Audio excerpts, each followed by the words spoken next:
Welcome sa aking channel mga kaibigan at maligayang pagbabalik at ito na nga ang episode 3 updates sa ating action series Black Rider. Huwag kong kalimutan mag-like, comment, and subscribe.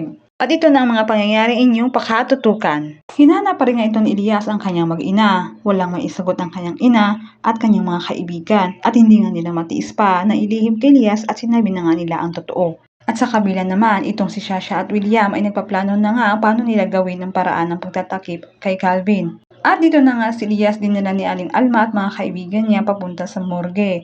At doon ang kanyang mag-ina, si Bernes at ang kanyang anak na wala ng buhay. Iyak na lang nagawa ni Elias sa sinabi ng kanyang mag-ina. At dito na nga makikita ang tungkol kay Officer Paeng. Ito pala ay may kasintahan, isang anak ng incheck. Hindi tanggap ng mga magulang ng babae si Paeng dahil nga sa status ng pamumuhay nito na wala raw negosyo at mga ari-arian. Ayon mga sa magulang ng babae, hindi ito kayang buhay ni Paeng ang kanilang anak. At nakaburol na nga ang pamilya ni Elias sa kanilang lugar at makikita dito na parang maayos na kaligayahan ni Elias.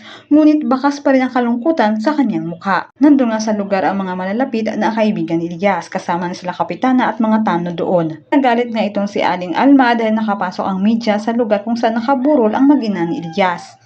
Dahil ayon kay Aling Alma, ayaw nga nilang tumanggap ng media at magpa-interview. Nag-usap nga itong si Elias at Paeng na nangako itong si Paeng na gagawin nila ang lahat para mahuli ang pumatay sa pamilya ni Elias. Sa kabilang banda, may mga pulis na may mga bihag ng mga kalalakihan. Ito ay ang kanilang tinotorture para pilitin na akuin ang krimen na ginawa ng anak ni Edgar Magallanes na si Calvin.